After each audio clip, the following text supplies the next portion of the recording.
All right, good afternoon, graphic novel fans. Welcome to Clayton County Library System's Virtual Graphic Novel Club. My name is Erica Ware. And I'm Roland Wellmaker. Yeah, so today we are covering one of Marvel's, I guess she's the chaos of, the Witch of Chaos or Magic, Chaos Magic, I guess. But yes, she's one of Marvel's magical beings, the one and only Scarlet Witch. We're going to cover her life, some of her allies, her powers, her enemies, and just some facts about her. If you guys have been tuning into Disney Plus and the whole division, so we're just kind of, and it's March, Women History Month, so we want to cover one of the female characters from Marvel. And we're going to go ahead and jump right on in. All right, so we have her origin here. Scarlet Witch has a complicated life story in the Marvel Universe. We were introduced to Scarlet Witch in X-Men #4 in 1964. That's the cover there with the Brotherhood of Evil Mutants that was led by Magneto. That's the opposite team of the X-Men. She was thought to be the daughter of Magneto. Wanda's mother was afraid that if he found out she was pregnant at the time, he would put the children in danger. So the story was at that time in 1964, she gave up her twins because Wanda has a twin brother, Pietro, and who is Quicksilver in the Marvel Universe. But she gave up her twins. They were raised in Eastern Europe. They were believed to be born as mutants, but they were raised by the Maximoffs, a Romanian couple, and they were told to hide their powers at the time growing up.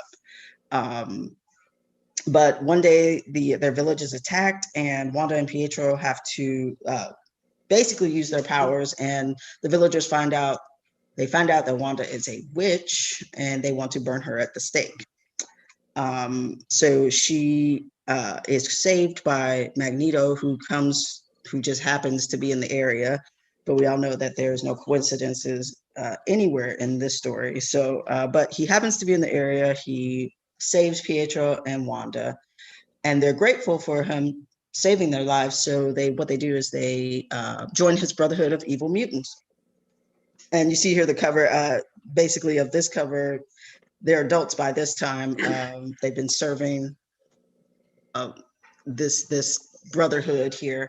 Wanda there is being forced to, well, not really being forced, but one of the members of the team wants to take her as his wife. And she is pointing her finger, which, if Wanda points her finger at you, that's not a good thing.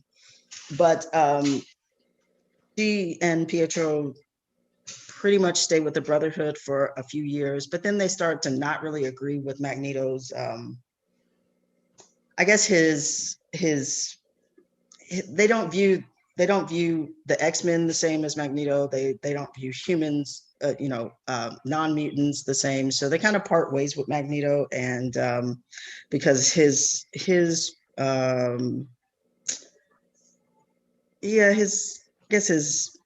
ideals don't really match with theirs anymore, and they kind of want to just be normal, but they also have these powers, so they become like a team of vigilantes on their own, and they kind of go around and save people, but they hide their powers in a sense. But they are together for some years until Wanda decides to join the Avengers, but we'll get she grows into her powers. I'm going to go to the next slide here. As she grows into her powers, Wanda is very big on the relationships in her life, so that's why we're on this screen here. But she grows into her powers as an Avenger. She does join the Avengers. Pietro sort of joins, but doesn't. He's kind of on the fence there. But she's befriended by a witch named Agatha Harkness, who reveals that the Maximoffs were Pietro Wanda's adopted parents, and Magneto was really her real father. Harkness was led to believe this, that about the Maximoffs, and this caused Wanda to take a leave of absence from the Avengers. Wanda is there. That's her and Pietro at the top on the left. They have a very, what is described in the Marvel universe, a very close relationship. Pietro's kind of controlling and overbearing of Wanda. He thinks Wanda is fragile, and in some cases she is, but he's always been her protector. And so, and then you have the introduction of Vision there, who was the great love of her life. But after Wanda and Vision, they are in the Avengers together. There's a great attraction between the two of them, but Pietro does not like the relationship. Vision is an android, sentient android, and Pietro does not agree with their relationships. But they leave the Avengers, they get married, they have a family. Everything seems to be all good for them until sometime later when it is revealed that Vision is pretty much disassembled. He gets into a terrorist agency of spies, disassembles Vision, and basically Wanda's life falls apart. Her two sons are Tommy, that's on the left, and William, that's on the right there.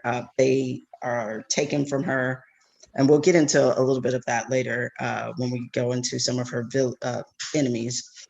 But they're taken from her, and she loses her truest love because he's disassembled by spies. And when he's put back together by Hank Pym, who is AKA Ant-Man, Pym puts him back together, but he puts him back together. He's basically, he doesn't have the emotions that he had before. He's just pretty much a robot, basically. And because they took all of his emotions, it's sort of his soul away. And so Vision is no longer who he is. She's lost her children, and she goes into a very, very deep depression. And during that time, she is influenced by outside parties, such as Morgan Le Fay. We talked about Morgan Le Fay before on Graphic Novel Club when we were talking about Dracula. Was it Dracula? No, I'm sorry, not Dracula. It was Doctor Strange. Morgan Le Fay is in Doctor Strange's story also, who is a very old sorceress. She opens her eyes to what we know of Wanda as now as chaos magic. So that's another power, another level of power that Wanda has, and it's very powerful. But everybody that Wanda is sort of meeting around this time is trying to use her for her powers, basically. She suffers another blow of sanity after that when she goes to Doctor Doom. Dr. Doom is supposed to help her regain some lost memories she has because her sons have been basically Mephisto, who they were part of Mephisto. So he took that part of himself back, and her sons disappeared because she used magic to create them, because Wanda is a human, Vision is this robot. They cannot procreate. So, but she used magic to create her children. And so Dr. Doom sees an opportunity also to try to steal her power because she's very powerful. But that crashes and burns, and Pietro comes up with a plan, and he's like, you are basically, because she doesn't know what's real and doesn't know what's fake at this point in time in her life. So Pietro's like, well, let's do this. Let's just keep you safe.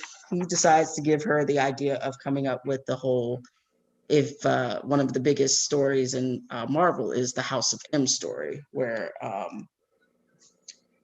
she is she basically makes Magneto the ruler of all Earth, all everything, and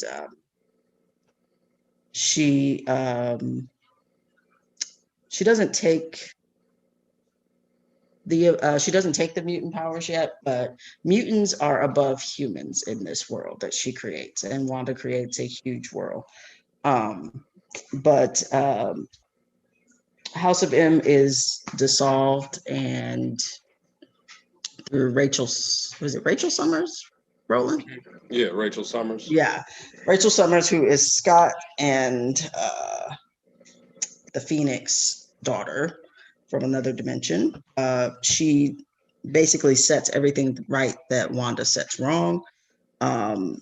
Then she seems to be doing a lot better after that, but then she has another breakdown when the High Evolutionary comes on a mission to Earth and decides to tell Wanda and Pietro the truth about their lineage, that first of all, Magneto is not their father, that they are not mutants, and their biological parents, they were actually High Evolutionary's own genetic tampering when they were infants. So their parents were actually their parents.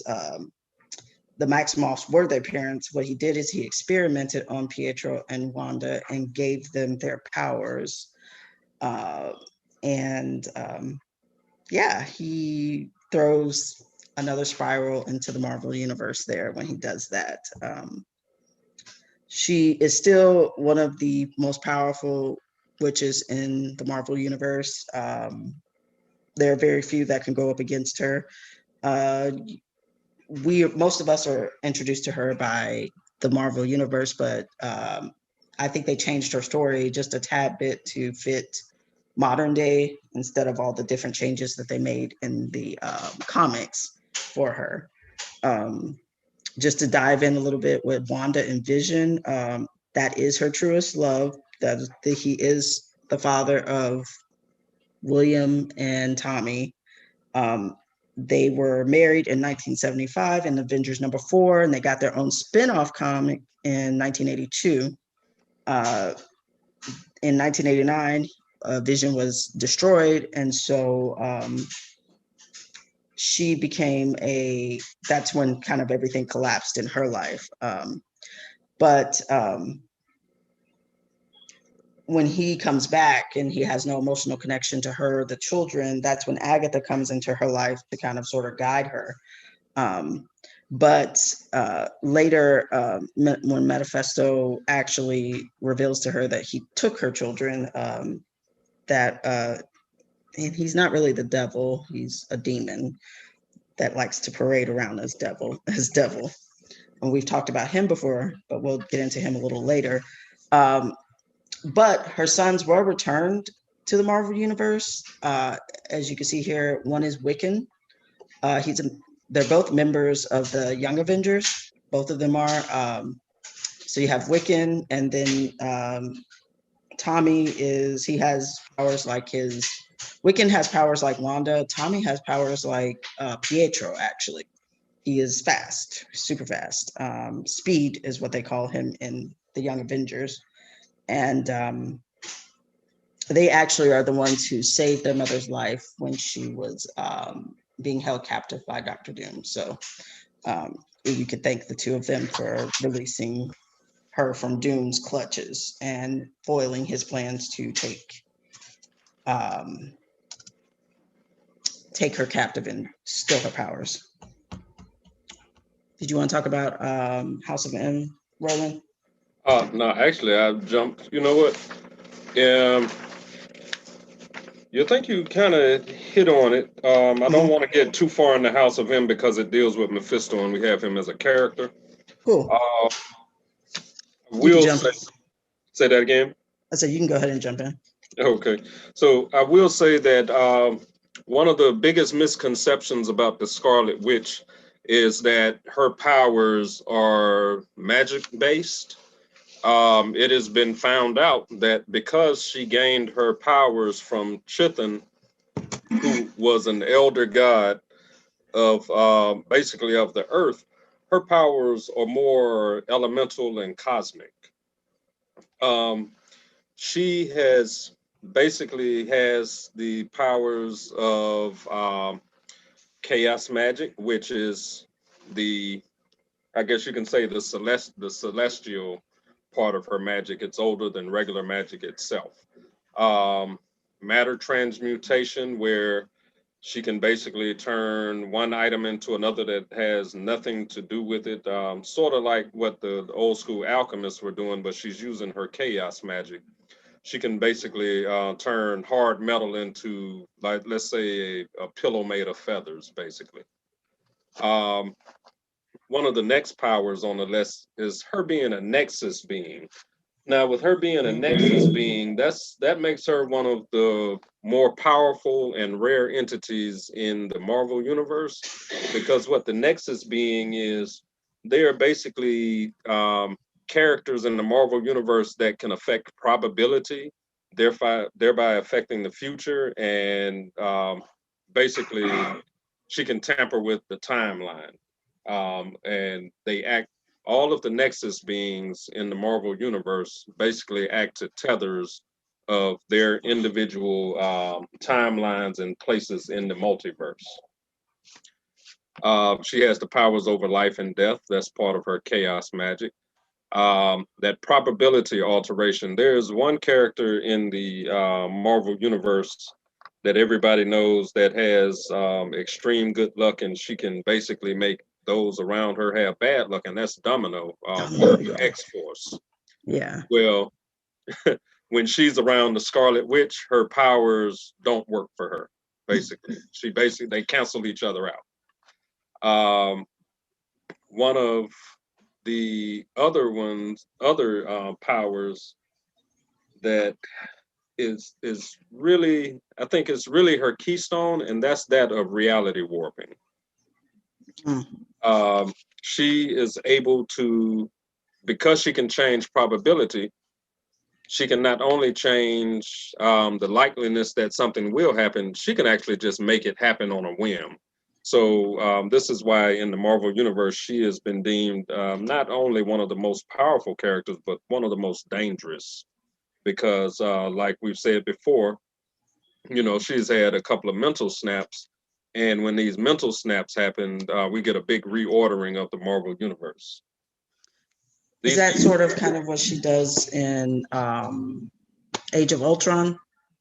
Yeah. How she can make you see things that are not. And actually in the TV show, Oh, okay. WandaVision. Oh, okay. Okay. In WandaVision, basically what she did, she didn't want to affect the whole world. She just wanted to be left alone. Mm-hmm. So what she did, she warped the reality of a specific area around her. And that was that whole storyline for WandaVision. Oh, okay. So that they basically took her into, like, she was changing. I guess you see every episode was a different decade of TV. Mm-hmm. And then it's realized at the end that she is basically watching, she's remembering shows from her childhood before her home was destroyed and she was taken away. So that's where all that comes from. She's just remembering things and she's placing her and her family into those situations. So, all right. Before you come off of powers, I do want to say one thing. There, there's a confusion about how they gain their powers. Actually, her powers were gained in two steps. Not only did the high evolutionary come in and experiment on them, basically experimented on them in the womb and transplanted them into their parents. But what she also gained, the reason why she's able to gain the power over chaos magic is because back when Morgan Le Fay and Merlin actually battled CHTHON, they as they were banishing him from Earth, he was able to lock a portion of his essence or himself underneath Wundagore Mountain. And so when the High Evolutionary built his citadel on top of the mountain, CHTHON was able to basically take part in an ethereal type of way in everything that was going on. He was being banished a second time by the High Evolutionary and a wizard named Magnus.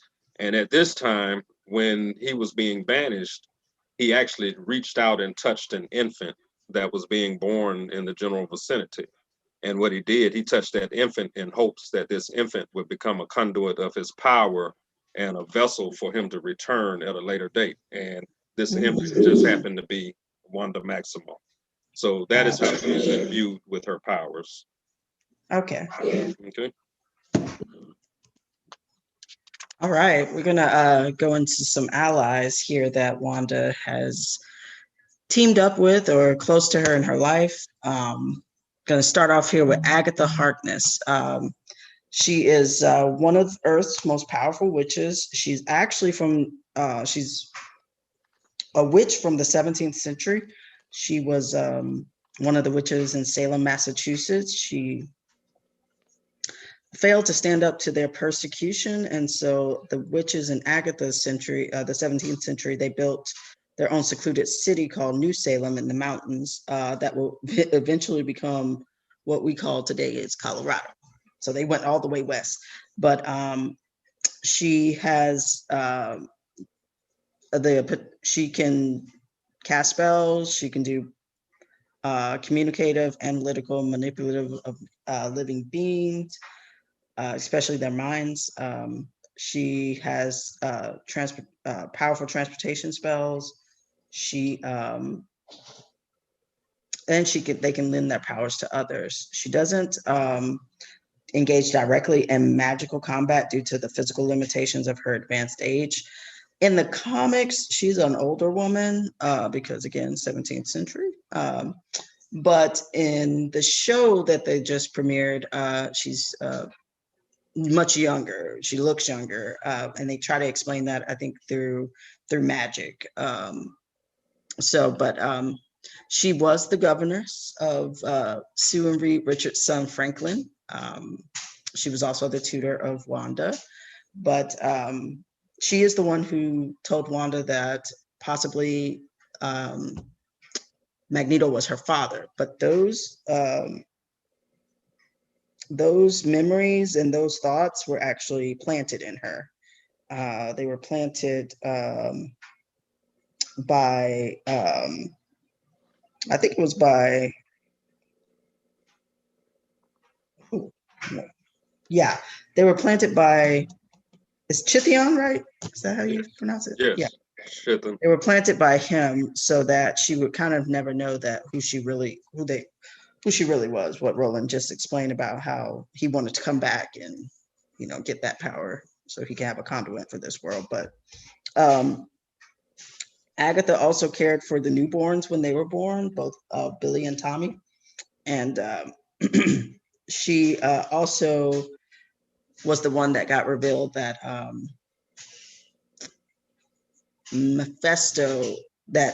Tommy and Billy were a part of Mephisto, and that he was going to come back and take his fragments of his spirit back from her.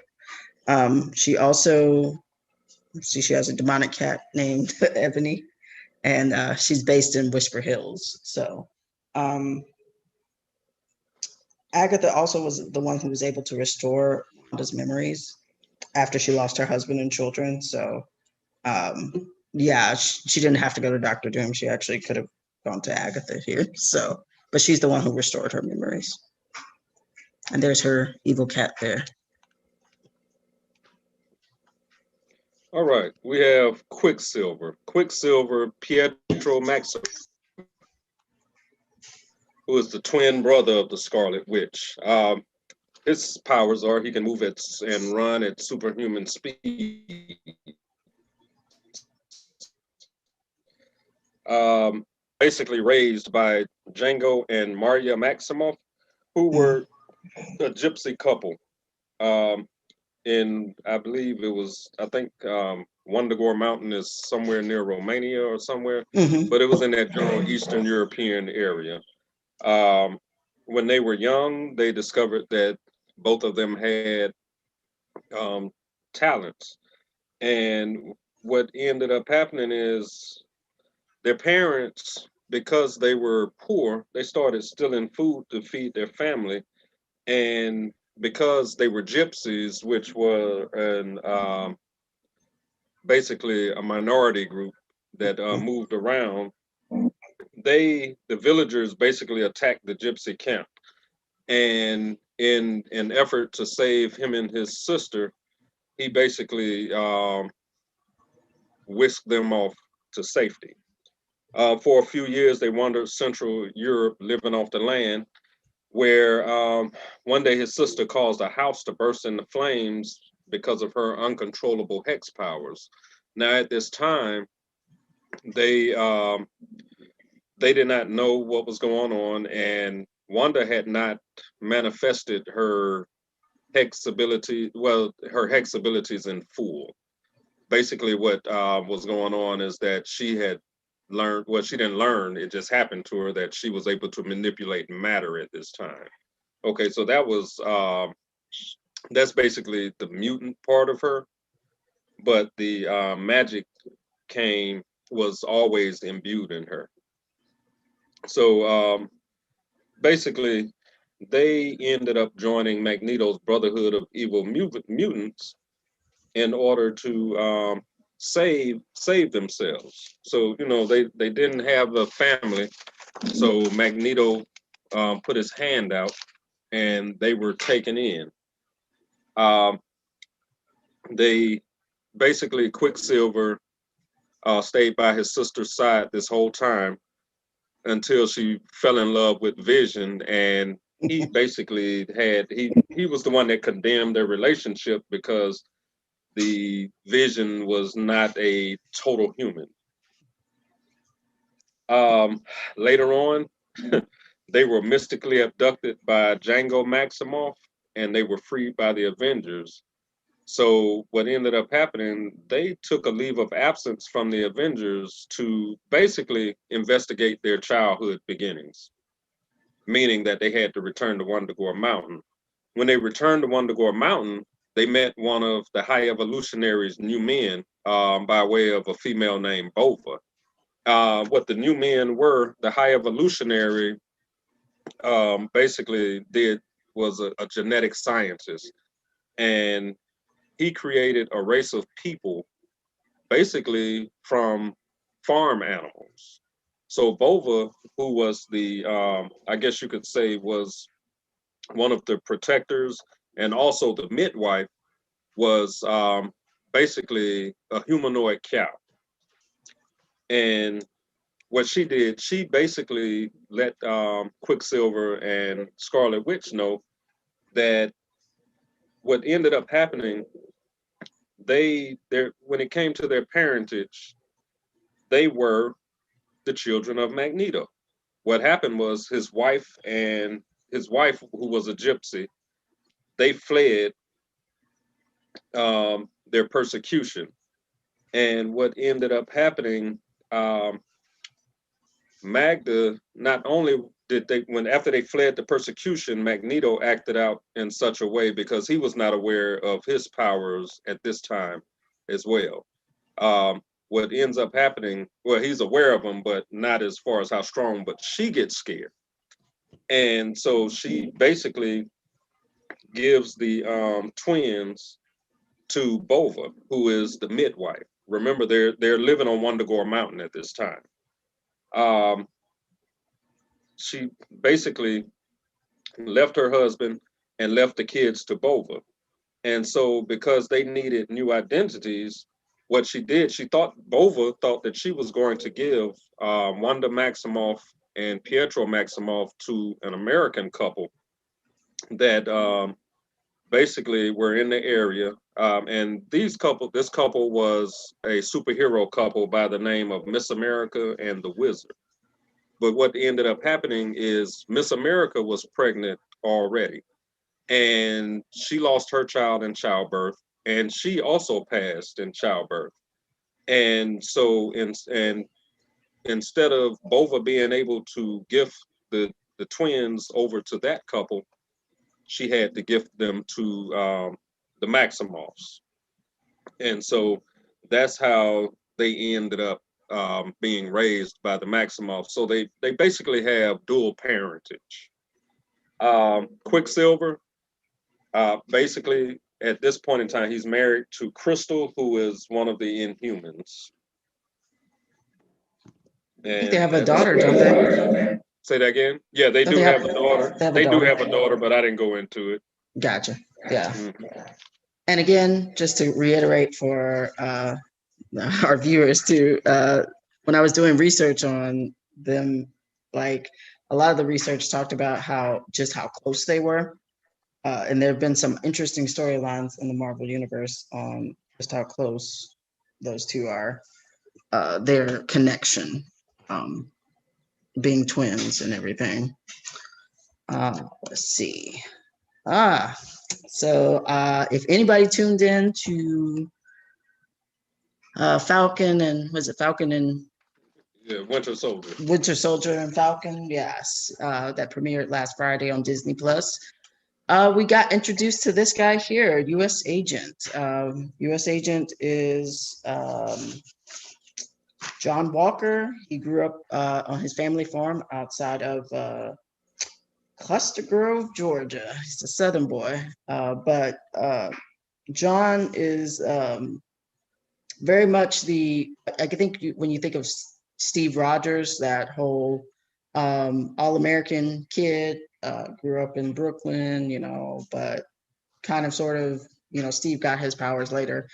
This guy, John, he was just the all-American boy. He raised on those he grew up in the South, so the Southern way of life. He was hardworking. He came from a family of military veterans. His dad was a soldier. His older brother was a pilot in the Air Force. And so John just wanted to serve his country and be a patriot. He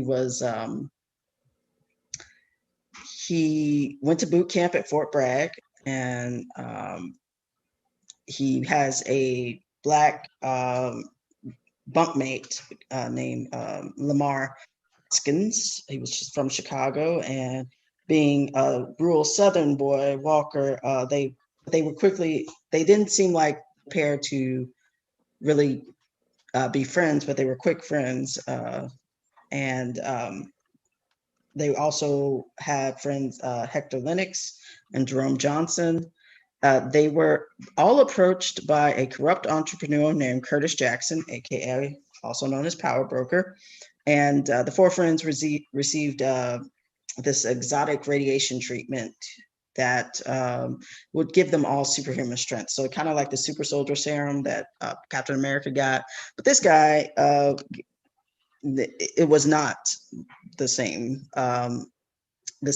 formula. And so, but thanks to those experiments, U.S. Agent, aka John Walker, possesses superhuman strength. He can lift over 11 tons, and he can jump as high as 20 feet. He has durability, stamina, agility, reflexes, speed. He's fast beyond what human beings should be. And he is while he was a member of the Avengers, he was one of Wanda's closest friends. He also trained her, and they became really good friends. U.S. Agent, like I said, he's been introduced into the Marvel universe of the MCU, Disney, but I don't know. Because of his zealot nature, sometimes he goes too far. He doesn't have the foresight that's the previous Captain America. So that is why he does not don the Captain America suit in the comics anymore. That has gone on to Falcon, but his overzealot nature, sometimes he goes too far. So he won't stop at anything to protect his country. And so, but he and Scarlet Witch are very good friends, and he taught her hand-to-hand combat, and that is why he is one of her allies. All right. So now we step to the Vision. As everybody knows, this is Scarlet Witch's husband at one point in time in the comics. Now, I want to say something. In the Marvel Cinematic Universe, where the Vision is the brainchild of Tony Stark and Bruce Banner, and he carries the thought patterns of the AI that Iron Man used named Jarvis. The difference here in the comics, Vision was actually a rebuild, and they kind of showed this in they showed this in the Age of Ultron, where Ultron basically, well, in the Age of Ultron, Ultron built a body that he thought he was going to move himself into, but that body became the Vision once it gained sentience and was able to start thinking on its own. However, in the comics, Ultron built the Vision from a clone of the original Human Torch. The original Human Torch was not the Human Torch from the Fantastic Four, but he was actually an android that basically through a mishap, they the substance, whatever it was that they used to make his skin, they built him in a lab. But when he actually touched oxygen, it caused him to basically combust, and they were never able to stop it. But at one point in time, he figured out how to stop it, so he could turn himself on and off with a thought. And so this old android that after he was decommissioned, what ended up happening, Ultron basically built him and made the Vision. Now, the Vision was made by Ultron in order to infiltrate and destroy the Avengers. But because he had the thought patterns of a human, he was able to break through Ultron's programming and basically become his own being again. And he decided to chart a path as a hero instead of a villain. Um, the Vision met Wanda in his earliest days as an Avenger, but despite his artificial existence, he felt a strong attraction to his teammate, and basically she reciprocated. There were doubts and even hatred for their growing romance, especially from Pietro, Wanda's brother Quicksilver. So basically, they thought it through, and still being deeply in love, they married. They had a lot of ups and downs, but they persevered as a team of two, and they actually became one of Marvel's greatest husband-wife teams, if not one of the most popular. Basically, they both retired from from the event. Well, before they retired from the Avengers, they actually moved with Hawkeye out to the West Coast to start the West Coast Avengers. Um, if if you're familiar with the West Coast Avengers, the character Wonder Man, he is the person that the Vision's brain patterns are basically based on. Okay, and we'll get into him a little bit later when we talk about the Grim Reaper. Ah, yes. Yeah, so the Vision and Wanda, like I said, were married for a time, but after several conflicts and the Vision went through reprogramming, and like Erica said before, he lost a lot of his emotions. After I think that happened twice, and after the second time it happened, the purging of his emotions was so great that they decided that it wasn't even worth the effort to try to bring that relationship back. So now, as it stands in the Marvel universe, both of them are single individuals. And I do believe that in WandaVision, they kind of touch on that when Sword reveals their version of Vision. Right. The White Vision, I guess he Right. is. And, Yeah. right. And that's exactly what that is. It's made to go in line with what happened in the comics. Yeah, that little Easter egg there. Right. Cool. I'm gonna skip the old Hawkeye here. Hawkeye is a member of the Avengers. He's the Avengers marksman. Uh, and he is, gosh, you see, he's a little bit different than what he looks like in the Avenger movies. He has this great purple costume that's just, it's pretty out there with the little wings and stuff, the Hulk eye mask he has there. But he's their marksman. He has no superpowers. He doesn't even have any enhanced powers. He's sort of a soldier. He's not a Captain America or anything like that.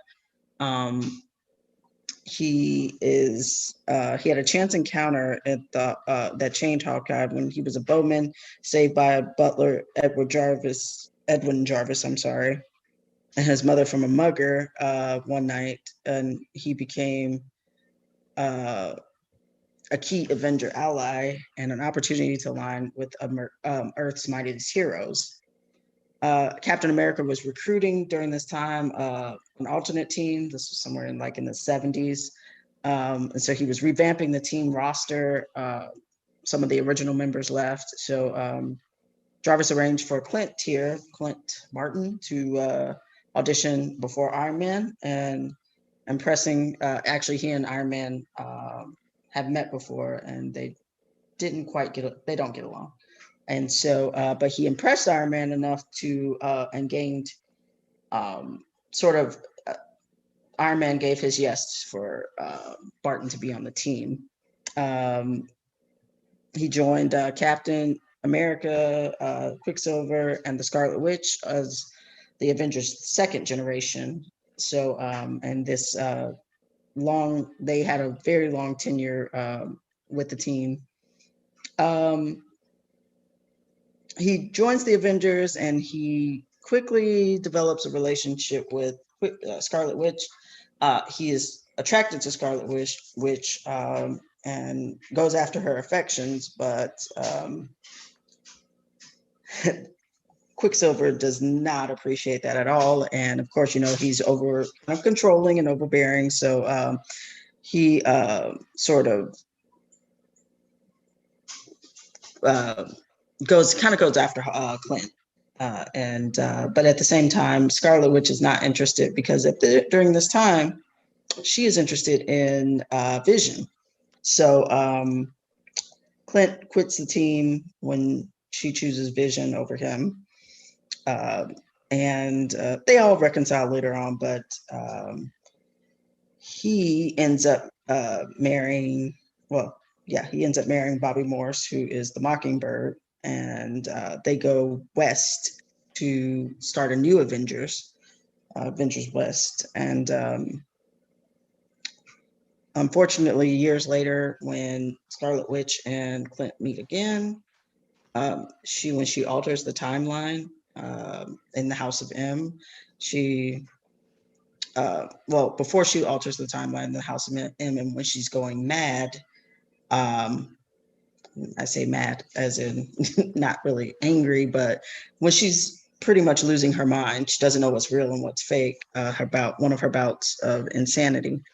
The Avengers go after her, because they're trying to control her, but because she has completely forgotten who they are and what, basically everyone who, after she's lost her family, everybody to her is an enemy. She blames the Avengers for losing her family, losing Vision, losing her children, and she ends up killing Clint in the skirmish, and Clint dies. But in the House of M, she brings Clint back, and she restores his life. So that's that whole having power over life and death. She actually restores Clint. So he is actually still with us in the Marvel Universe. Got his life back. Don't know if he's still married, but he got his life back. All right. Gonna go jump into the enemies. All right. And the first enemy, who is probably the one that looms the biggest over the Scarlet Witch, and that is the elder god CHTHON.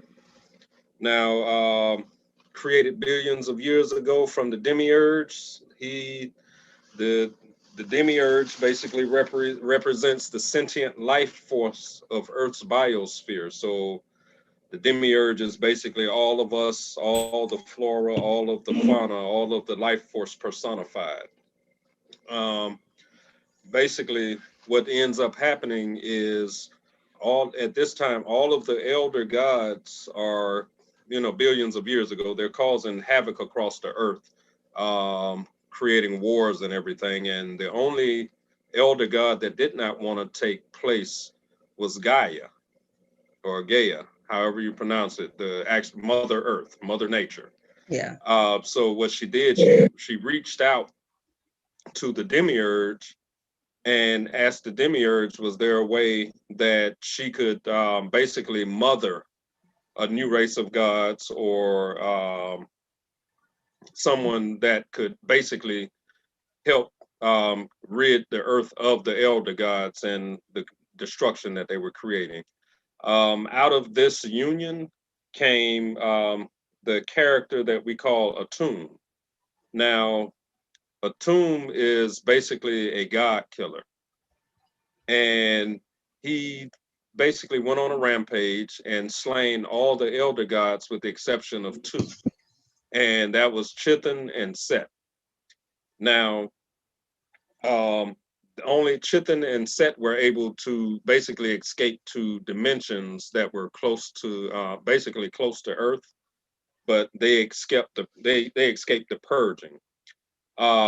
When Chithon was brought back, um, he basically when he was brought back, and I do believe it was by what was Morgan Le Fay's son name, the other Mordred. Ah, yeah. He was brought back by Mordred, and at this time, this is when Morgan Le Fay and Merlin basically banished Chithon from Earth again, and he was part of him was trapped beneath Wundagore Mountain. Now, what I want to say real big about Chithon is that his not only is he the purveyor of chaos magic in the Marvel universe, but across a lot of storylines, you'll see a magical tome called the Darkhold. Now, the Darkhold was written by Chithon at the time that he realized that the elder gods were being, were being wiped off the earth. So the same way that he touched Wanda Maximoff, trying to make sure that she would be available as a potential vessel for him, he wrote the Darkhold in order to, so that he would always have a link to this world. And what the Darkhold contained was all of his knowledge on dark magic, all of his universal knowledge on dark magic. The special thing about the Darkhold, though, is that it doesn't matter what race, what language, what type, what language you speak or whatever. It basically molds itself and the page, because when you open it, the pages are blank.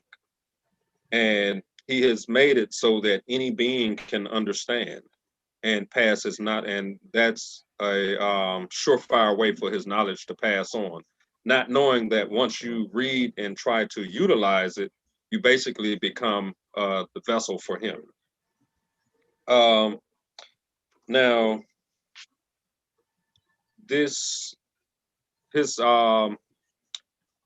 when he was driven back the third time. Well, let me say this: the elder gods, when they were being wiped off of the earth by a tomb, what was going on is that they were basically becoming demons.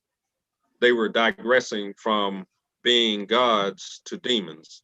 And so now Chithon, being one of the oldest, is basically one of the most powerful demons that exist, and he is the reason that the Scarlet Witch is imbued with all of these powers. All right. All right. Got here Nathaniel Richards, aka Kang the Conqueror. Now, he is not part of the Richards family of, the Reed, Sue and Reed of the Fantastic Four, but this Richard comes from the Earth 6311, and he's from the year 3000. He was a bullied child, and when he was younger, he was he had his throat slit by a bully. And while it took him a year to recover, so while he was in the hospital, what he started doing was researching his family history. He studied science, he studied his ancestors, and then he studied historical tapes from a heroic age of Earth 616, which is the mainstream Earth that what we read of the Marvel universe on our Earth. And so he was a man of adventure. When he did recover, he loved adventure. At the age of 25, he actually discovers a fortress one of his ancestors had, and in that fortress was a time machine. That time machine gave him access to alternate Earths. He has met the heroes, the Fantastic Four. They were one of the first ones to thwart his future self. Richards messes with reality. He messes with the timeline a lot, and he messes with reality. One of his biggest setbacks. He's powerful because he has this control over time with a time machine, but at the same time, and he's trying to conquer all these worlds, and he's successful in some cases, but the problem also with him is that he is willing to change the timeline so much sometimes to the point where it ends up actually hindering him. He is one of the ones. He constructed a Sphinx-shaped ship and traveled back to Egypt in 2950 BC. When the ship crashed, he actually introduced the natives of that time to his future technology. Again, messing with the timeline. He also aligned himself with different pharaohs at the time. Pharaoh Ramatut. That was actually him. He ruled as a god for almost a decade, and he became enemy of Emotep, who may be familiar with from the Mummy movies. And he was transformed into a vampire at one point in time. He is one of Scarlet Witch's main nemesis because he covets her powers. A lot of Scarlet Witch's enemies covet her powers because she is so powerful, chaos magic and everything. So he gets hold of a theory that one day, not a theory, but sort of, he's looking through history, and he sees that there's going to be this celestial Madonna, a woman that was fated to give birth to the most powerful being in the universe. So in all of his studying and all of his messing with the timeline, he seeks out who this woman is. So he goes to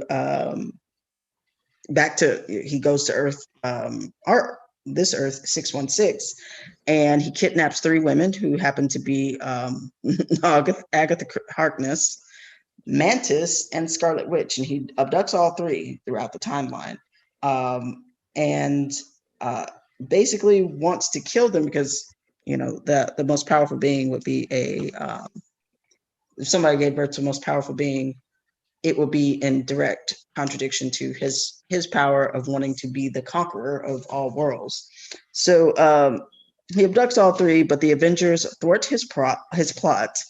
But it is revealed that Scarlet Witch was not the Madonna, but it was actually Mantis, and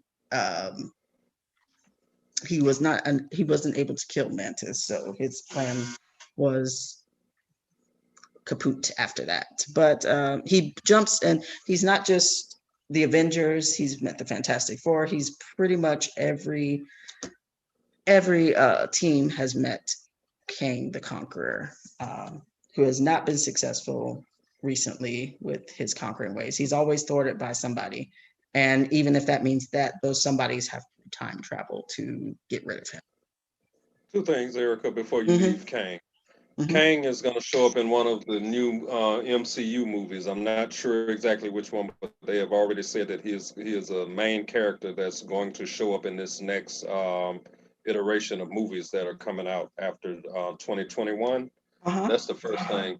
And the second thing, the Mantis, who he was trying to capture or kill, she is the character that and this lets you know how powerful of a character she is, and they didn't even allude to it in in Guardians of the Galaxy Volume 2. The young lady with the antennas on her head, that is Mantis. Yeah.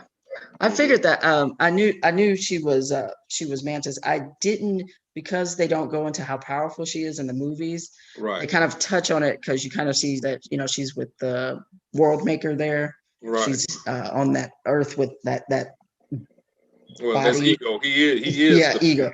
Yeah, he is the planet. He is the planet. She lives there with him, but I figured that they were going to visit that because she, again, she gives birth to the most powerful being in the universe. So I'm guessing she's going to come back up. All right. Okay, so now we step into Class 2 Demon or Hell Lord Mephisto. Mephisto is basically an extra dimensional demon, basically, who likes to impersonate the biblical Satan.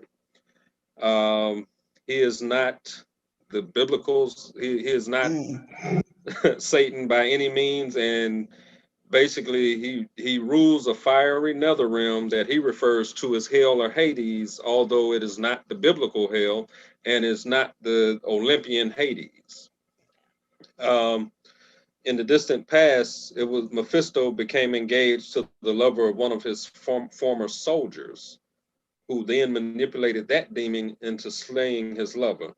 The demon became Dark Love and was cursed to always perform the opposite of love. So Mephisto has basically created other horrible beings, not really in his vision, but through his actions.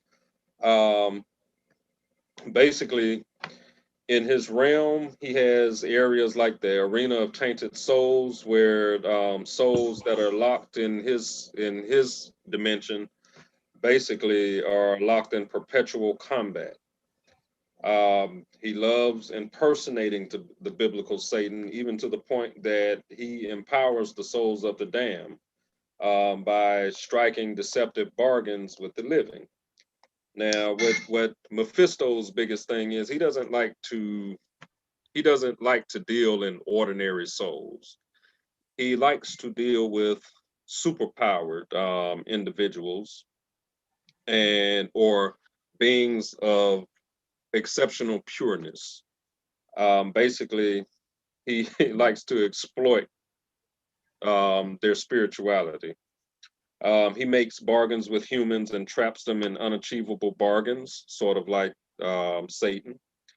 And while it's said that he destroyed the Scarlet Witch's sons, it goes a little deeper than that. Basically, what ended up happening is when Wanda, in her fit of rage and angst, when she created her sons, she drew from her chaos magic and basically pulled a little bit of Mephisto's essence, some of his life essence, and created her sons from that living essence that she was able to tap into using her magic.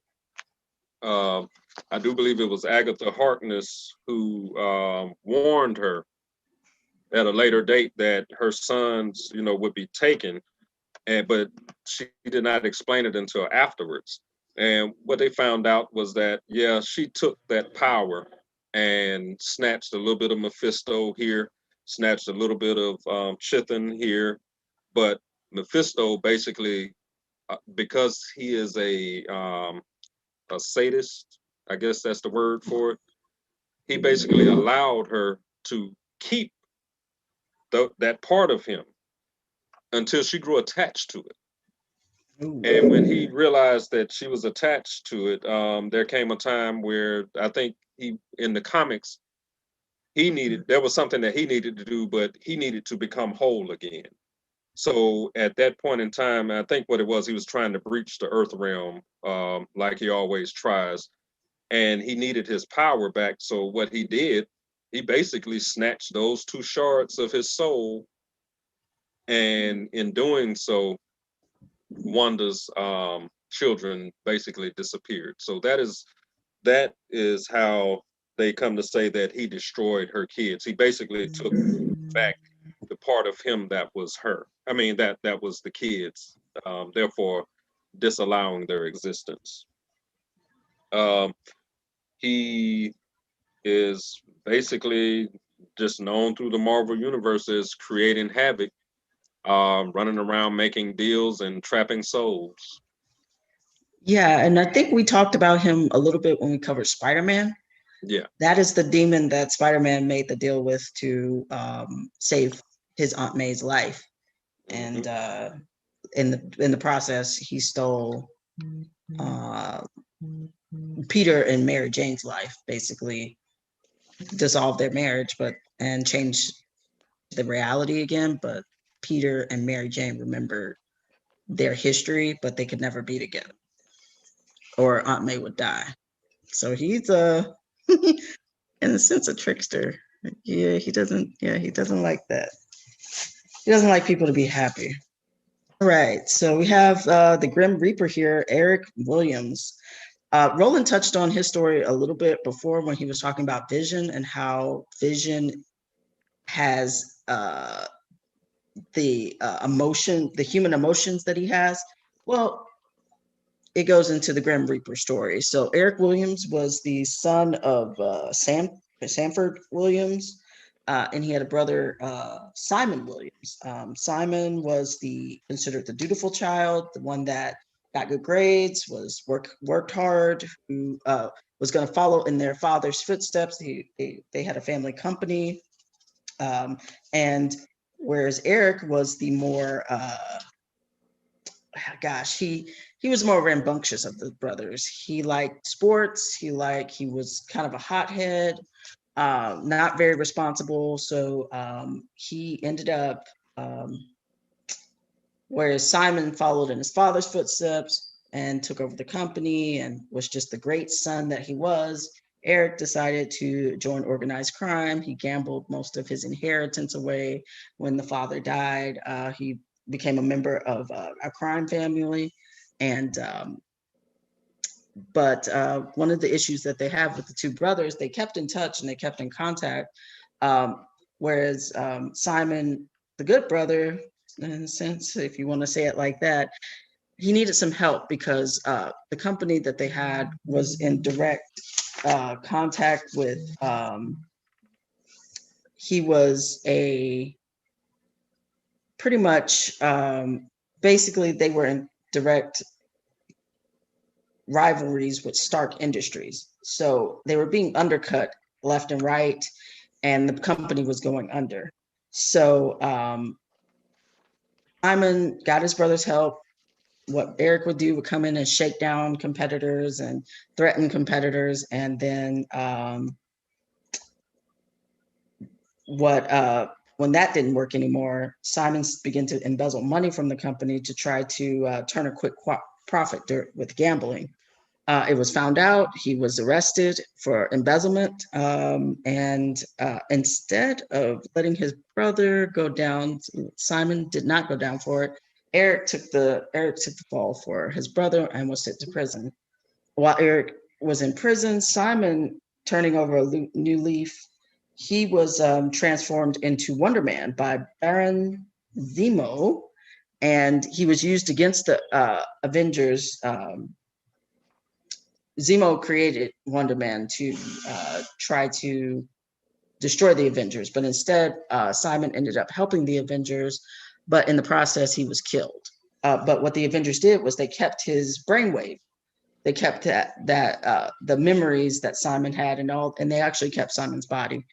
because what they wanted to do later was to bring him back to life if they could. After learning that Simon was dead, Eric kind of went mad with grief and blamed the Avengers, even though it wasn't their fault. Simon sacrificed himself for them. It was not their fault. So in his grief, the Avengers became Eric's enemy. And Eric then started aligning himself with some pretty big bad guys. He found out about Ultron, and Ultron decided to Ultron found out about Eric, and in Eric's grief and madness, Ultron used Eric to go against the Avengers. And Ultron also, because of that personal vendetta, he secured a copy of Simon's brainwaves and started experimenting on him. So that's where you get Vision's personality from. It's from Simon Williams, the good brother. And so Ultron creates Vision, but then of course Vision decides to become an Avenger, fight for good instead of fighting for Ultron. So Ultron is now kind of out there, and so is Eric as the Grim Reaper.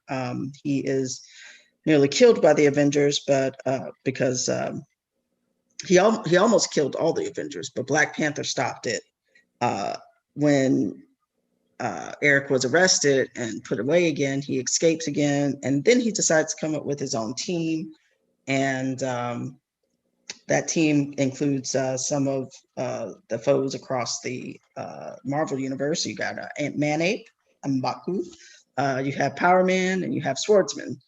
And they call themselves the Lethal Legion. And they were trying to capture and kill all the Avengers that they could. They were defeated. The Legion was defeated and imprisoned thanks to the Vision. So really what you have here is because of the Vision, and when Reaper meets the Vision, he can't kill him. He couldn't kill Vision because Vision has the personality of his brother Simon. So it just was too close to home for him. So his plan fails.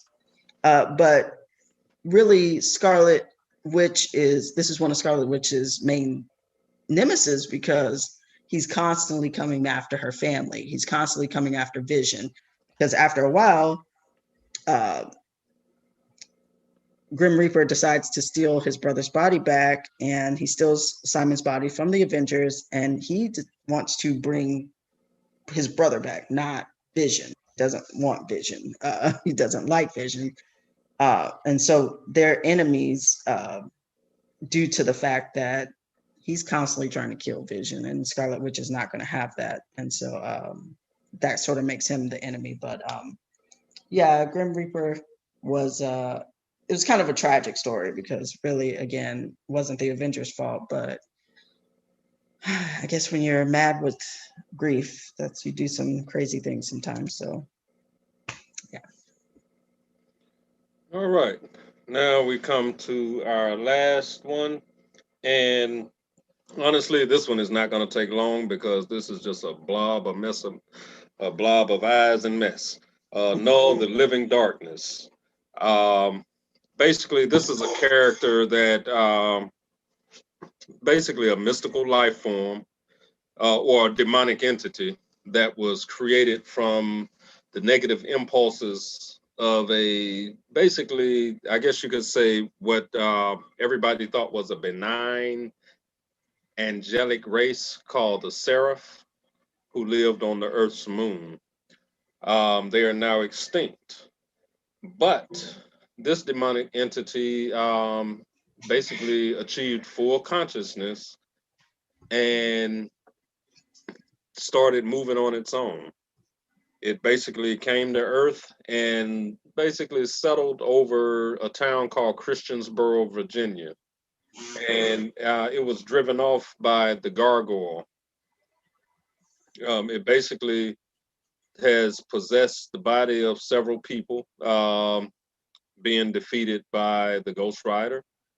And it actually traveled through another dimension to another Earth, not the main Earth that Marvel basically shows, but Earth 712, where it took over the United States with the assistance of the Overmind. And now Earth 712 is basically the home of the Marvel characters, the Squadron Supreme. So it was on this Earth where they were driven back by the Defenders and the Squadron Supreme. On this Earth, as part of the multiverse, Scarlet Witch is basically still an Avenger, but works as a breakout with on the side of the Defenders. She's not a part of them, but as far as the storyline with Null the Living Darkness, she was included as one of those beings that they had to call on to help that could actually drive Null the Living Darkness away. Basically, he started out as a, how do I want to put this, as an, I guess you can say an astral form, but he evolved into something durable and solid over time.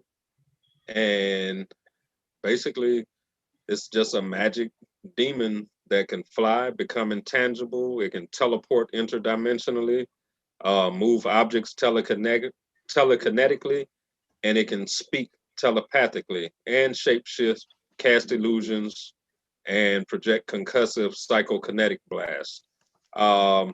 In the storyline, when Null came up against Scarlet Witch, it was basically shown that this Null the Living Darkness could actually reanimate corpses and possess others. Right. And that's it. I did I?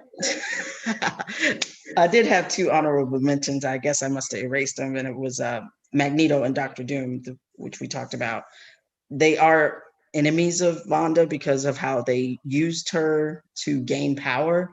Magneto, by tricking her and really into believing that first of all she was mutant and that she was his daughter, and then recruiting them into the Brotherhood of Evil Mutants, and then Doctor Doom for trying to steal her powers later on, when she went to him for help. Like, he used her. He actually even manifested a relationship that they had, implanting sort of memories that they were in a romantic relationship and that she was the love of his life, when in reality he was just trying to steal her powers for himself. Now, Magneto has done a 180, because at this point in time he is no longer the villain. No, he in the X-Men universe, Magneto is not a villain anymore. He is sort of an ally. Right. Now, Doctor Doom is still the villain that he always was. Yeah, there's always a cost with Doctor Doom, so he's not going to change. He's always looking for more power, and so these are just but yeah. We don't have any new material to share with you guys today, like we usually do. We haven't gotten any new material in the last couple of weeks, but you can still check us out on claytonpl.org just to check out what we do have, and if you want to pick some stuff up or just come by and visit, we are open. News announcement. We got something today, actually. Oh, you did? Okay. Yeah, it's two items. One is the Avengers, the Age of Khonshu. It has Moon Knight on the cover. Okay. And there's a Justice League Dark that just came in. All right, cool. Yeah. That's great. So we got two new things to check out. You can put them on hold, go to claytonpl.org. We do have a new format here. We're going to be meeting on Zoom from now on. So that is the link for the next meeting, which is going to be April 6th. And in honor of the release of the Zack Snyder cut of Justice League, we will be covering some of the main characters of Justice League, and the formation of the team and the history. And so join us April 6th at 4:00, again on Zoom now. So we have a new link there. Save that to your browser or your bookmark it or something. So we'll be there every 2 weeks with at 4 o'clock. But I don't have anything else, Roland. No, I'm fine. I'm good. So we'll see you guys next time. Have a great day. All right. See you.